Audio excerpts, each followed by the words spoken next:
What sort of tips do you have for students in terms of that managing their time in the exam? Well, actually what I would do for practice would I would often do the first half of a paper and then do the second half. And for the first half, I try and get it done as quickly as possible and practice getting good at that, because if you can get it done in under an hour, that's fantastic. But maybe even under an hour and a quarter or something, like integration really quickly. Because if you don't have much time, say there's 20 minutes left in a period, if you practice doing the integration question and try and get it done in 10 or 15, then that's really good. But just try and move forward if you get really stuck. Have a look, but go, okay, I'm not getting anywhere really quickly, because you can get really bogged down and there are so many questions and so many marks available later on that you might be able to do.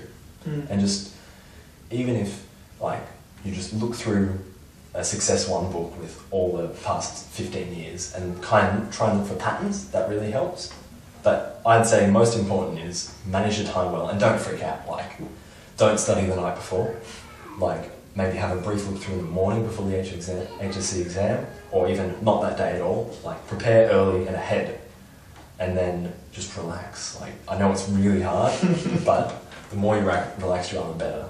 Go for a run the night before or something like that. And before topic tests throughout the year, often that's a lot harder because you finish the topic and then it's 2 weeks to the exam. But if you kind of start revising or looking ahead in the textbook, just reading, then like I said before, by the time you start studying for the exam, you've already practiced it 3 times, or you've already seen it 3 times. So then by the time the exam comes around, it's not cramming, because cramming is, if honestly you haven't studied at all, maybe, but don't. And don't just go, oh, I've got these exams this week and this the week after, I'll focus on these and then start the next one, maths the week after, or I'll start English after maths is done. Don't do that. That doesn't work. I noticed from all my friends who did that, they got really, really stressed, freaked out, and they forgot stuff. They would forget stuff, but the people who didn't do that did really well. So, I guess we sort of drifted, but that's fine. Yeah.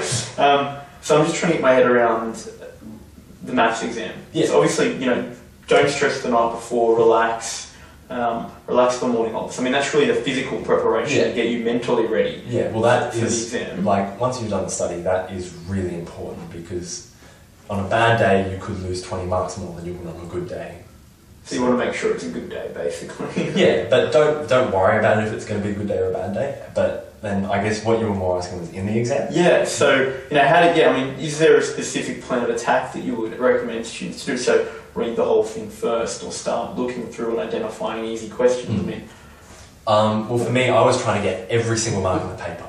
So in reading time, I'd look through to identify the hard questions, and I'd look at questions 7 and 8. Unfortunately, I didn't look at the last part of question 8. So don't do that, basically. Yeah. Make sure you look. Yeah, and look, if you're the type of person who's not looking at getting 110 plus out of 120, you really want to get a band 6. Go and look in question 8 for the easy marks, because there's usually 2 or 3. And look in the marks that you really want to get. And then once reading time goes, I generally just started, because 3 hours, it seems like it's a long time, but in extension to it's not. So I started and went through the paper from the start. But, because then that way you don't forget anything. You don't go, oh, I forgot. You've got to jump back, yeah. Yeah, because I know a few friends of mine, they got caught out in not just maths, in other exams, and they were really pissed off in the end. But you do have to sort out what works for you, and that's why, I can try and say what I did, which was really just start at the start, go through, if I got stuck, hoping not to, then try and move on. But you've got to figure out what works for you, I guess. How long, so let's say you get stuck on a question, because I'm sure many students experience that. Oh, yeah. How long would you give yourself before you realise, okay, I've got to move on? Did you have a sort of time limit, or was it just a feeling? It was just kind of a feeling, if I was getting somewhere or not. I mean, it really depends on the question. If it's a big 4-mark question, you're going to spend a little bit more time trying to get through it than a 1-mark question. But it's a 1-mark question and you don't see it, maybe you spend a few seconds going, what is it? But write it on the back of your hand so you know to go back. But then try and move on quickly. I mean, that was probably my biggest downfall. I would try and spend too long on questions I didn't get because I wanted to be a perfectionist. But that often doesn't work. And I know throughout the year in topic tests and stuff that had cost me significantly more marks. But I guess really you do just have to get a feel for it yourself, because if there's lots of marks you can't get, like say question in 7-8, you can't do. You've got a lot more time, then you can take it slower and go, okay, I know how to do this.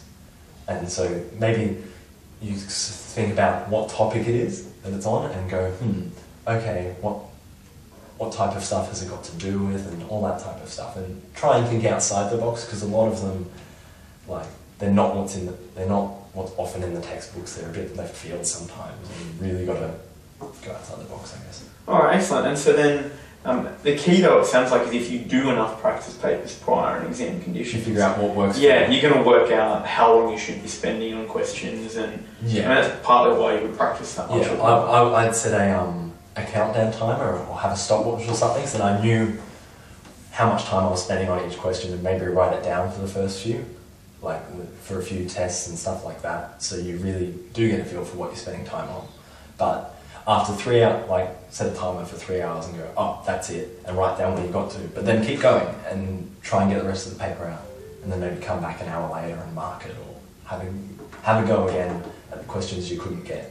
But try and make the 3 hours like an exam, but then you can come back and try and work through them, because if you just go, oh no, I can't do that, then you're leaving practice questions that are really useful, because it teaches you persistence and how to work through problems.